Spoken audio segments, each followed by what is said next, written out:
Welcome to Straight Out of Savannah, Talking with Tammi, a podcast that showcases people you may not know who are choosing to use their gifts to inspire and move the planet.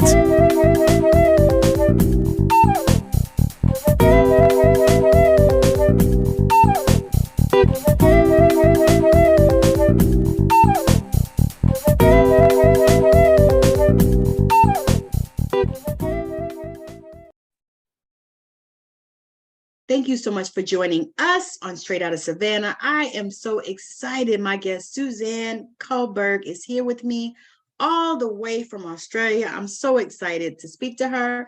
And I'm grateful because she got up early in the morning to speak to me. And that is amazing. I absolutely love that. So I'm going to allow Suzanne to come on and introduce herself and tell you what it is that she does in the world and how she can help you. So Suzanne, take it away. Thank you so much for having me, Tammi. I'm from Sydney. So Sydney, Australia is the future. It's the following day, just letting everybody know the future's looking good. Joke never gets old.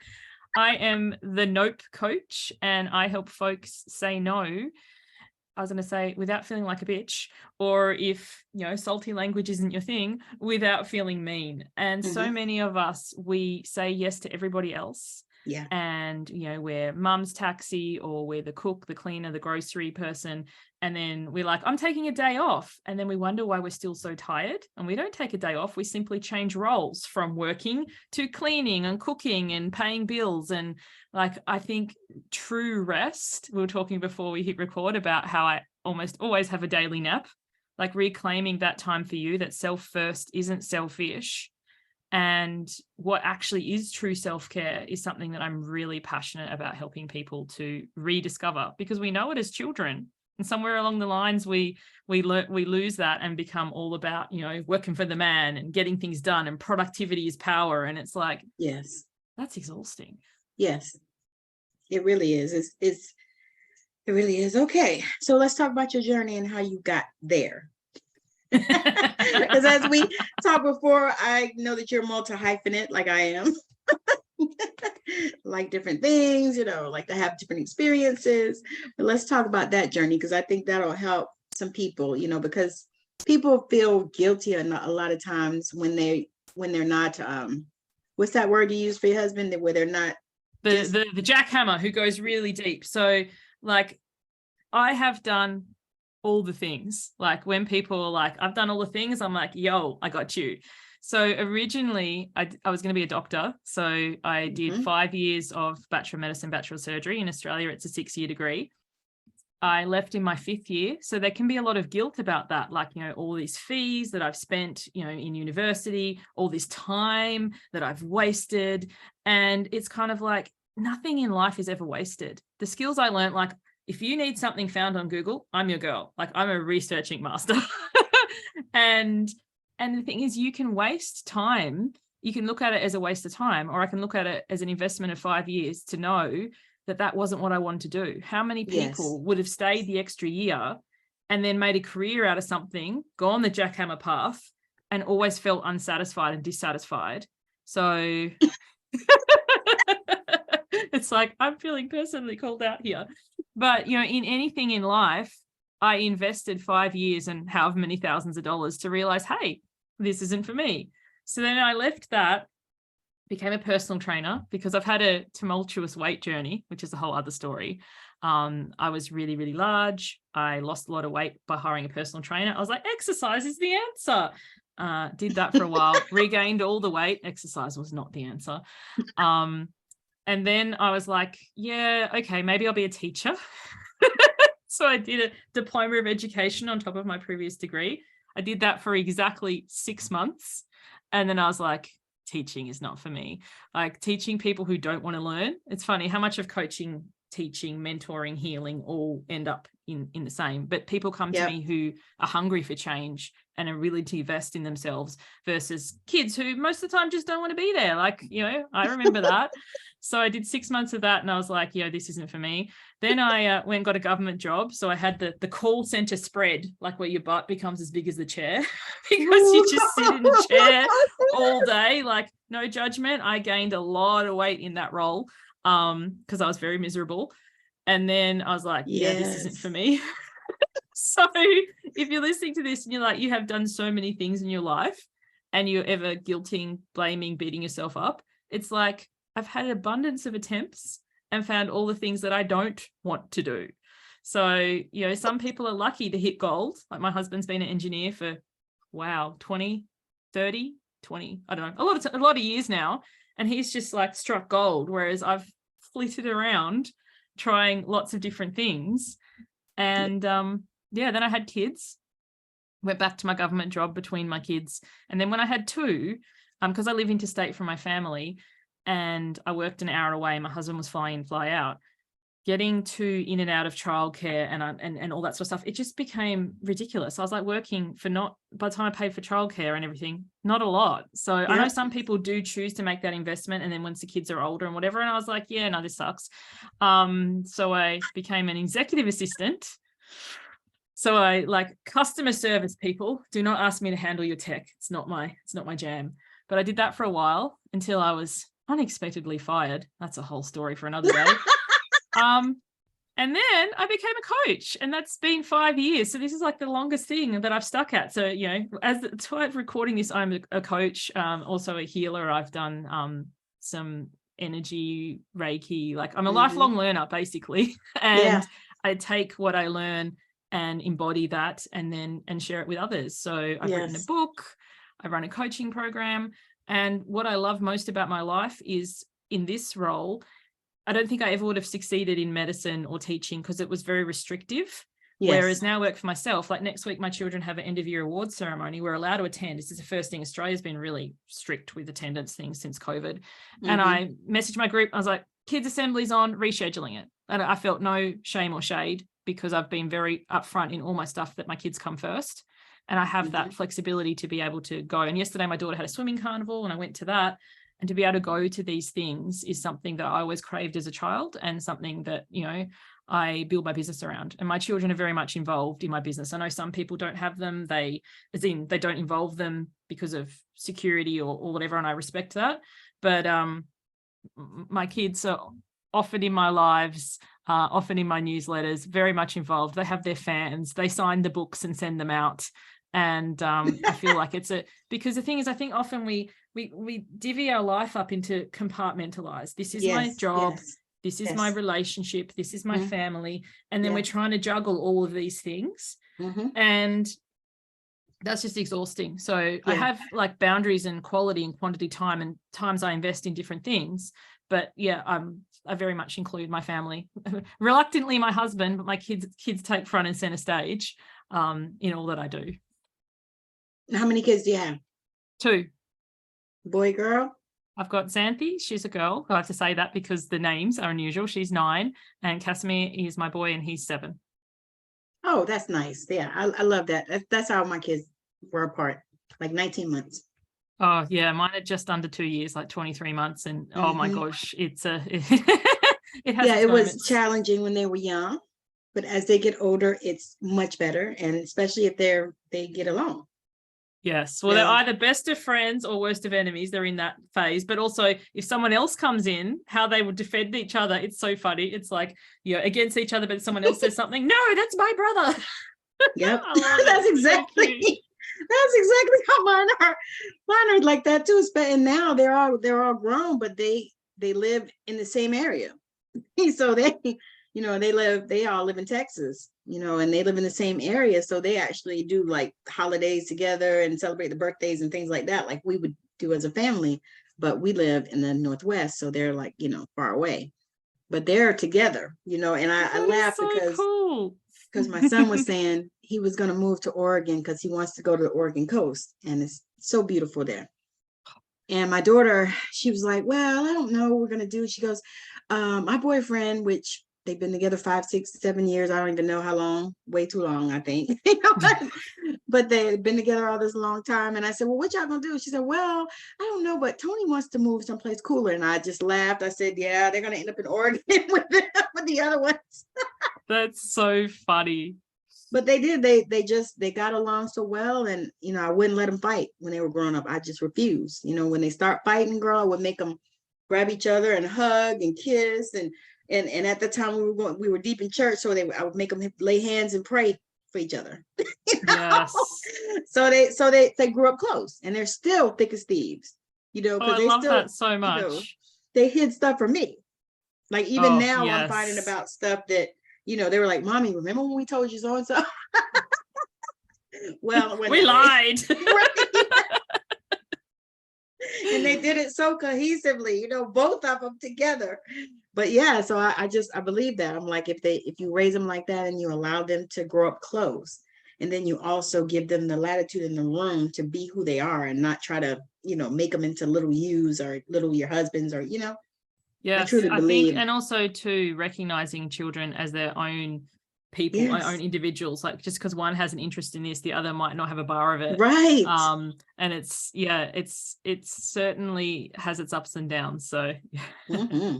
But the journey is amazing. Like I tell people, I'm like, enjoy them, especially that ages yours are. I love those ages. Those were great because they were so sweet, and and they listened, they were sponges and all that. And then they came to puberty. Yes, that's just around the corner. So yeah. Won't be long. And it gets earlier and earlier for some reason. I'm like, I told my daughter one day, I said, when you turned about 12, 13, I just didn't know who you were.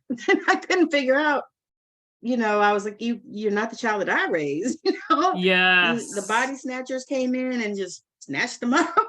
Get a changeling, like the fairies came and dropped the changeling and then, brought them back. It's like, here you go.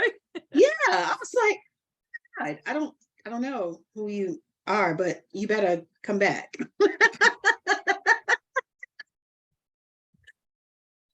Yeah, I love it. Oh my God. But yeah. So I just know that.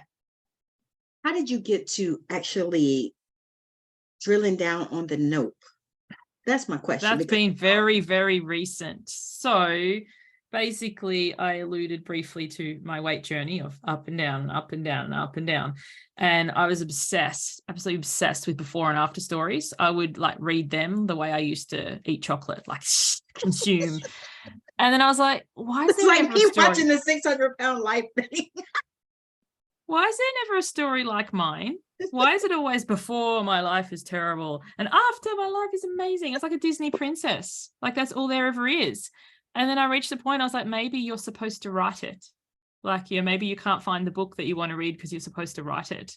So I started coaching on weight mindset. So I never told people how to eat or exercise. Like we all know what to do. We just don't do it. It's like, but why are we eating when we're not hungry? What are we really hungry for? What is the weight? What are we putting? Because so many of us put our lives on hold until I've lost weight, until I've met the man, until I've bought the house. And then we do the thing and we're like, not living. But also when you do get there, you're like, I'm not magically confident, happy or whatever. I'm still me, just physically take up less space. This is the world's biggest disappointment. Where are the chips?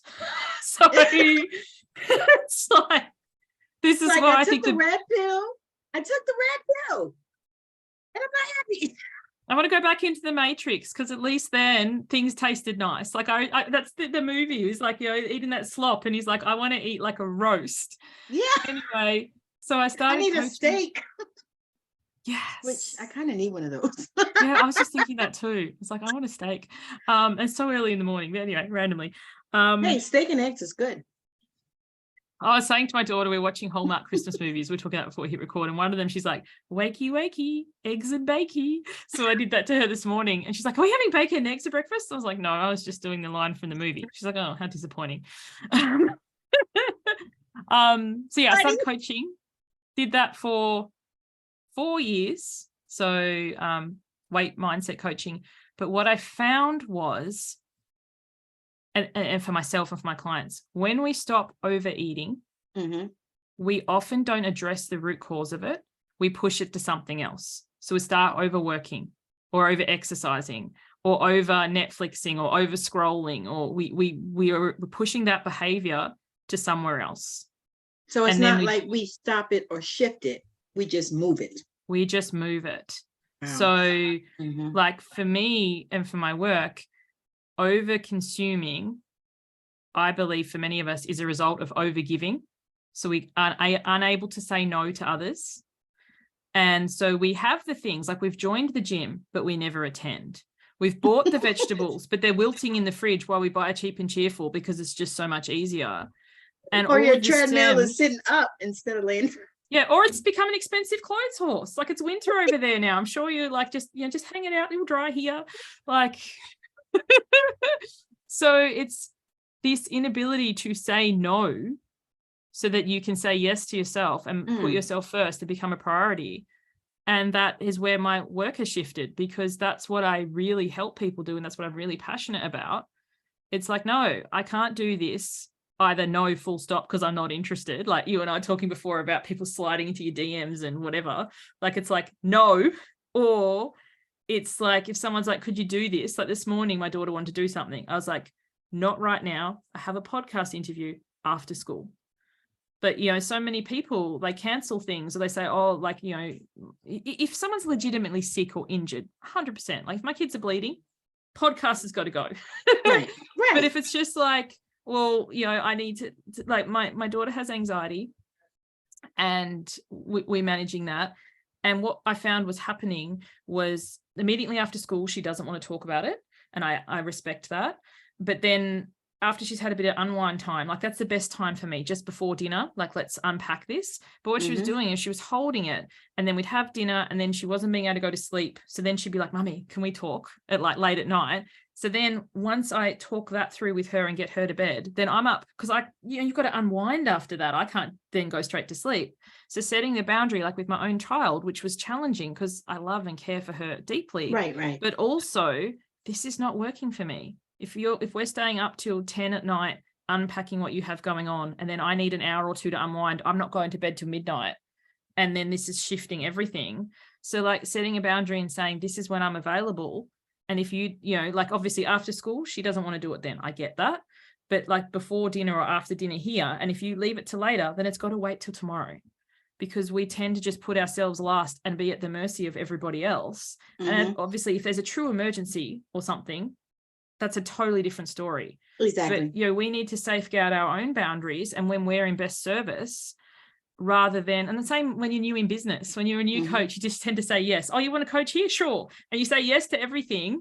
And then you're like, why am I tired and never getting my own content or whatever? It's because you're like, so these are my available hours. If you can't fit into them, then I'm not the coach for you.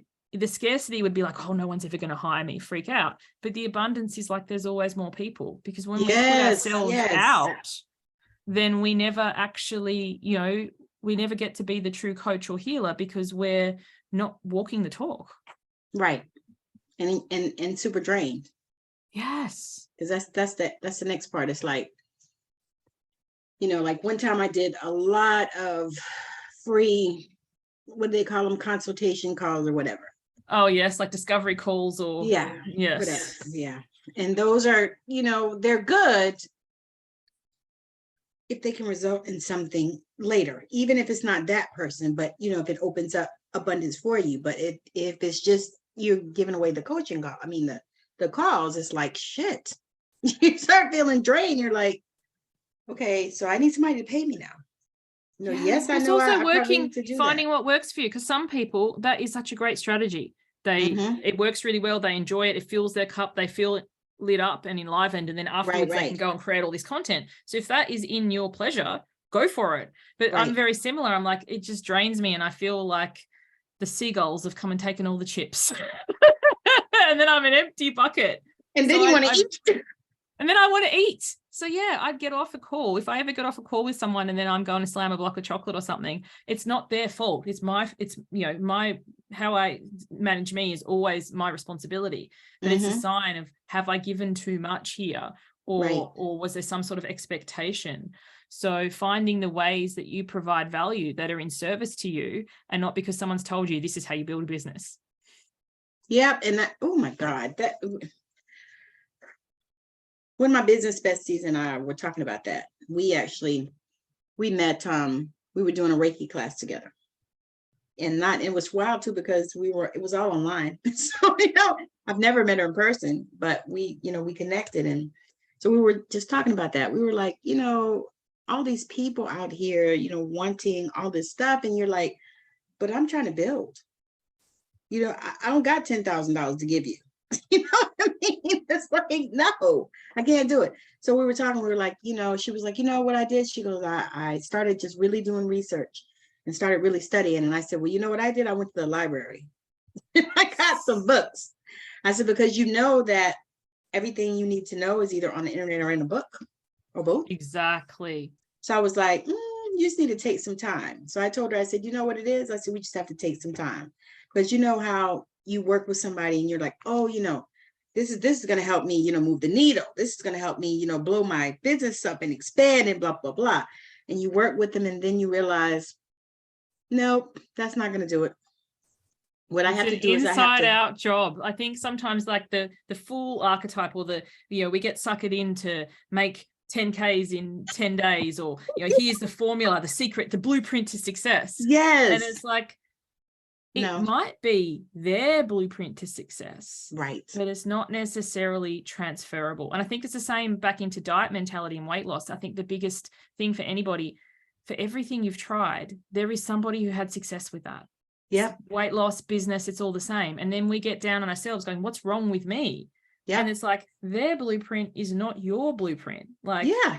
And when I coach people, I don't ever give them a handout, a worksheet, a success formula. It irritates a lot of people in the beginning. And it's like, but that's me telling you what to do. If I told you what I did to release 171 pounds and you did exactly the same thing and you don't release the weight, then you're going to say there's something wrong with you. And it's like, no, you have different hormones, different genetics, different amounts of sleep, different, metabolism, different, all these things. And then you're like, I'm forcing myself to do it this way. And the way you get there is the way you maintain it. So if you're miserable, depriving, forcing yourself to work out, and then like, you reach the goal weight and suddenly you maintain by stopping all those things, like it doesn't make logical sense. Like here's the maintenance phase, it's like, how you do it, how you grow your business, how you drop the weight, how you, the journey is the destination. It's not like you get there and then suddenly everything stops.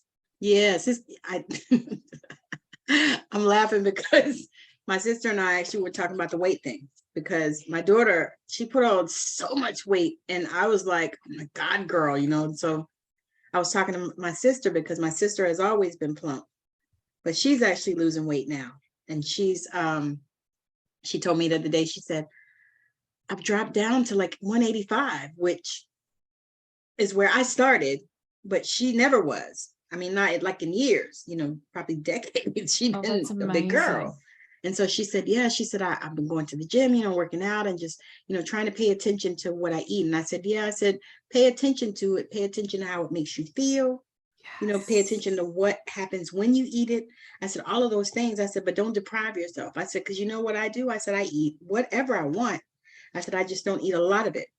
Exactly. And that's the key. The thing is, so much of lasting weight loss isn't what you eat. It's how much. Because what happens is you tell yourself, I'm never going to eat chocolate again. You make it's a lie.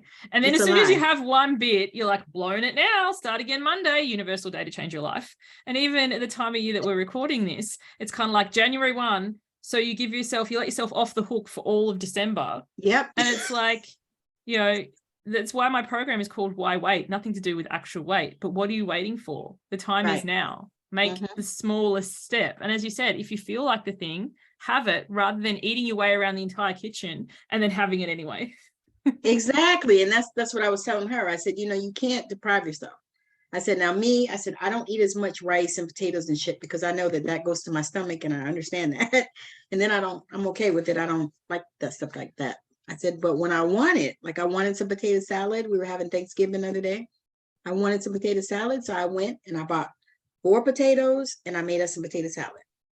So it wasn't too much. Oh my God, girl. And I put the celery in it and the onions and, relish and season. It was so good. I usually throw some shrimp in it, but I didn't feel like doing that that time. I've never put prawns in potato salad. Oh, girl, it's so good. Delicious. It's divine. Christmas dish coming up. I'm telling you, it's so good. So I was like, but I did that. And I said, I wanted some salad, and so I told her, I said, you got to do it that way. I said, because if you don't, I said, you'll binge on what it is that, you're trying not to eat and all that stuff. I said, because you'll have a taste for it. I said, and how it is. got stores everywhere. You just go get it. It's like holding a beach ball underwater. You can do it until your arms get tired, and then you let go, and it's done. And so, yeah, so that's the thing. And I'm just grateful that we've come there, and now, so we're talking about my daughter. We're like, okay, so how can we help her? And I said, well, you know how she is. You can't just jump on her because she'll shut down. Yes. And she's kind of, I would say undiagnosed autistic. Yeah, she's kind of there, but she's one of those that's like super, super smart, but she's common sense is lacking, that sort of thing. But when you approach anybody about their weight too, it's such a sensitive topic, and it's something I've spoken about before, because we can be concerned about somebody's weight, as in their physical weight. But if we don't approach that or handle that well, what about the mental and emotional weight of someone saying? And then that's how often we can get into these yo-yo dieting patterns and forcing ourselves. And what does that do to us mentally and emotionally? So exactly, because it makes us feel like we're not enough. Yes. The first thing. And then after that, there are other things, but that's the main thing to me. It's like, am I not enough? Even though, I might weigh 300 pounds, but am I enough? That kind of thing. And the self-worth hits that we take through the weight is phenomenal. I'm telling you, I've been watching the 600, the little clips. And I'm like, man, because oh my God, because it's so easy to judge, because you look at them and you're like, how in the hell did you get to be 800 pounds? But you know what? You get to be 800 pounds just like you get to be 200. Yes, exactly. Like I said, I'm 5 feet tall. So they want me to be something like 113 pounds on the scale, but I haven't been 113 pounds in many decades. I haven't been the weight I'm supposed to be on the scale since I came up from a child and went past it, based on the BMI. And the BMI irritates me too, because it was measured when people were living on war rations. Yes. So yeah. It's almost like when you buy stuff and it's made in China. You already know. I mean, I know I'm going to be at least an XL, maybe a 2X. Because, I'm not Chinese and this big, So you just have to look at the clothes like that. You're like, okay. And I noticed even like the bras. Have you noticed that they've gotten smaller? Yes. Like it's just like a triple D, and I used to be a double D for years. Never have any luck with online shopping for clothing. It's like I just have to go in. And the other day I bought my son wanted a suit. He was obsessed with it. Anyway, I ordered it online, and I was like, I'll just go the next size just to be sure. And anyway, it might fit him in like 5 years. Oh wow. It's massive. So I was like, I really overestimated that. Well, you could always take it to the tailor. Yeah, no, it's okay. I figured I'd just keep it and get him another one at some stage, because by then he's interested in something else. You know what kids are like. 5 minutes later. Yeah. Today they want to be Superman, and tomorrow, they want to be Batman. Yes. So my daughter's wanted to be a midwife for as long as I can remember. So but that's awesome. That might stick. So it might stick. And my son, what does he want to be? Oh, a fashion designer. Oh, that's really good. So he's got his first sewing machine, and he's practicing on little cushions and stuff. So yeah, that's really good, and that's really good, because the thing is you can encourage them in that way, and allow them to be who they are, and I love that. I can see the stores one day. The expensive stores that have like the gate and the person standing in security and allow them in with the one thing named. So Casimir, it's going to be. Oh wow! You gave him a name like that. That actually would. Yes, it sounds creative. It sounds like some forethought there. Yeah, I was gonna say, it sounds like, here I am. He's very much like that. It's definitely born to be in the theater or something. That's awesome. That's awesome. And the thing is you recognize that, and then you encourage it. Yes. Because I tell you, that was one thing that we did. My son he wanted to act. And so when he was in about the 5th grade, I think, he did his first play. And I'm laughing because he played Superman.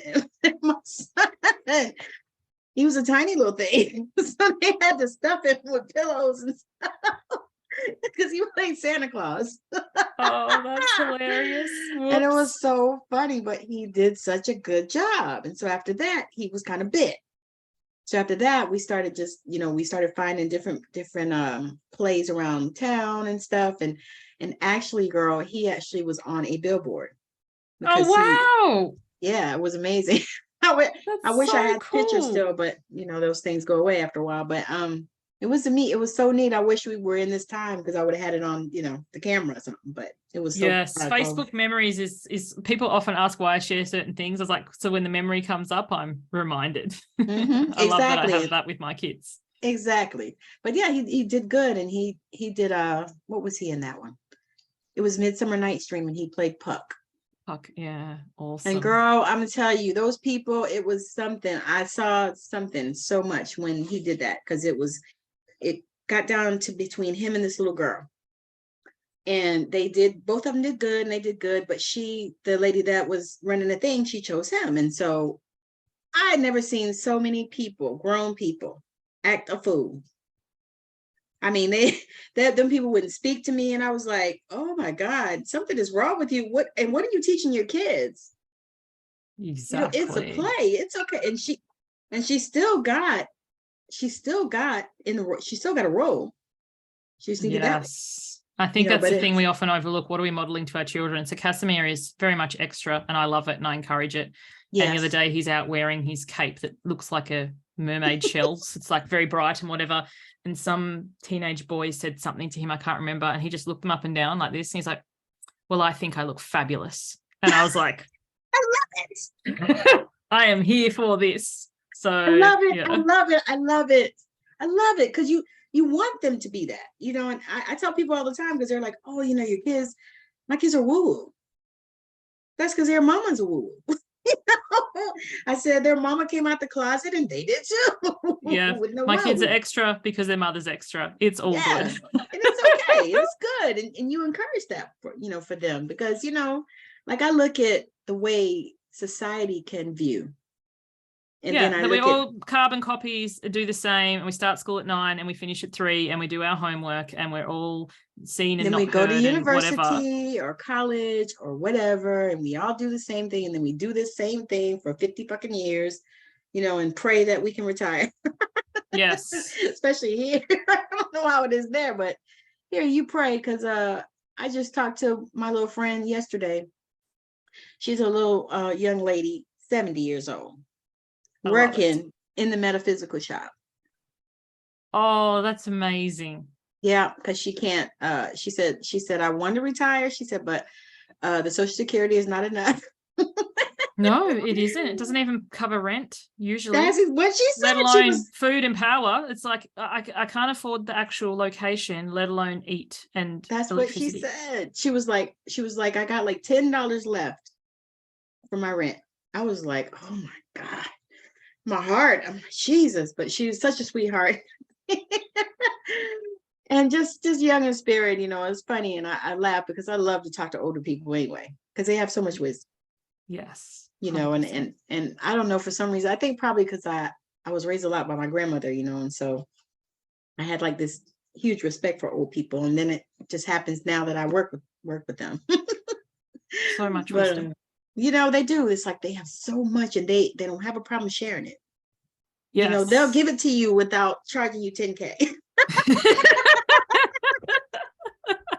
I love it. Right. Well, all right. This has been great. Share some last words with the people, whatever you want to, as far as, if you have a program that you're filling or whatever, just share some last words and give some advice to people that are on the if you're interested, if this has piqued your interest, check out my website, SuzanneCulberg.com. I have a program called Why Wait. It enrolls 4 times a year. And it's like, people are like, it's random times. And I was like, I'm the NOPE coach and I model boundaries. I run it on the school terms so that I have the school holidays off to be with my children. And Awesome. in terms of wisdom, everything that you've done for a reason. So when you start finding yourself beating yourself up and guilting and shaming yourself, like when you know differently, you do differently. So there was a version of you who at the time, that was the best decision that you had. And I think when we start to release the layers of guilt and shame and go, okay, I don't want to do this anymore. Or like, if you are going to make a big change, I'm never one to be like, let's go all in. It's kind of like, let's protect the asset or the profit or whatever you're doing while you shift. Like I rebranded my business entirely this year. protecting this while I shifted to that, because so many of us are like, quit my job, become an entrepreneur, and then 6 months later go, holy crap, I've got no money, what am I going to do? It's like, be the masterpiece and the work in progress simultaneously. So keep the, this rolling while you build this, and then you can release this. Like, so don't get to the point where you're burnt out, exhausted, because nobody's going to hire a life coach who doesn't like their life that much. So yeah. That is so cool. And that's right. I think about that too. It's like, man, because I'm there. I'm at that place. I'm when the right clients there aren't coming in and we're like, all I need is this and all I need is that, I step back and I'm like, would I hire me right now? It's like, no. So live the life that you are wanting to create as much as you can financially. I'm not saying go get credit cards and whatever. Like, so those people who are trying to sell you 10K things, just put it on your credit card, manifest it. No. But also, there you go. Like, if you're not living the thing, then you're not going to attract like the frequency or the vibration of the people who want to work with you. If you're always in the scarcity mindset, that's what's going to come into you. But knowing that your needs are always taken care of, and you have enough, will bring in people who are like, yeah, I have enough and I desire more. Yes, that's awesome. I love that, because so many people are here, especially in this pandemonium, has really made people rethink their life, or rethink, what they want and what they desire and all this kind of stuff. I find that a lot talking to people. It's like, I don't know what I want to do, but I know I don't want to do this.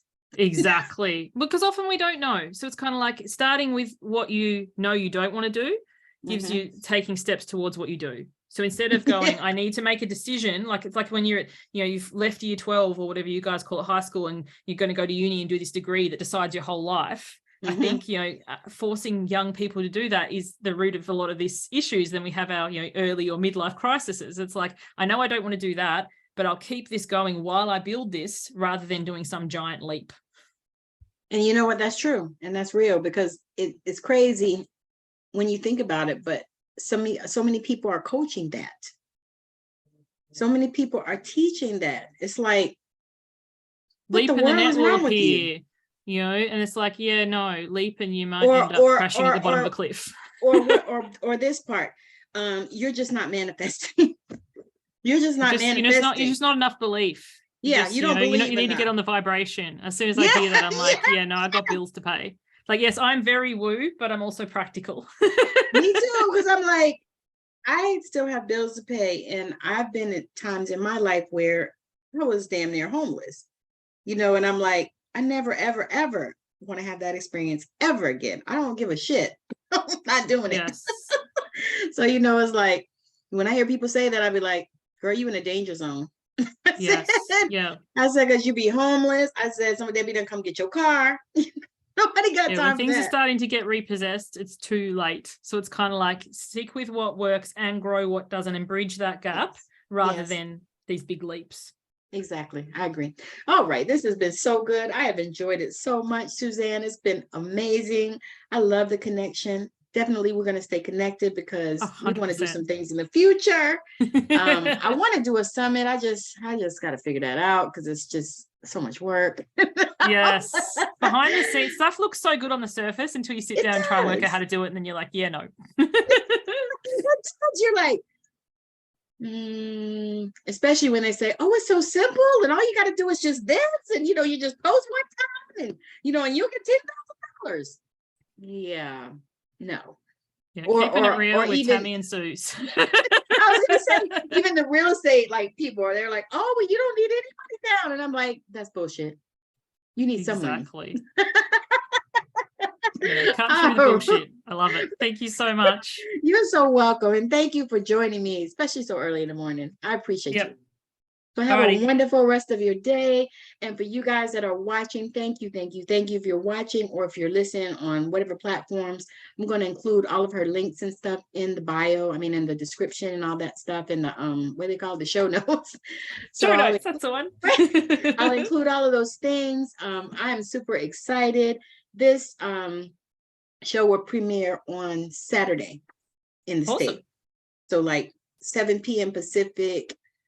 I know 4 p.m. Pacific and 7 p.m. Eastern, and whatever the hell it is for you guys the next day. But I'll send you the link and everything, so you'll have it, and you can put it wherever you want to. I'll send you the link for the it's going to be on Anchor and Spotify and all those places. So I'll send you that link, and then I'll also send you the link for where it's going to be on YouTube. And it's also, like I said, I think it's in like a whole bunch of podcast places. So it's on iHeartRadio. It's on I'll find it. Amazon Music. It's everywhere. Awesome. So I'm super Thanks, excited. Tammi. I got to run. I got to get my kids off to school. I was going to say, Sorry have a to good jump one. off. Thank you so much. Thank you. Bye now. Bye. I know you've been blown away with the amazing value here today. Now go out and inspire the planet. And be sure to send us a message when you're ready to come talk about it on Straight Outta Savannah, Talking with Tammi.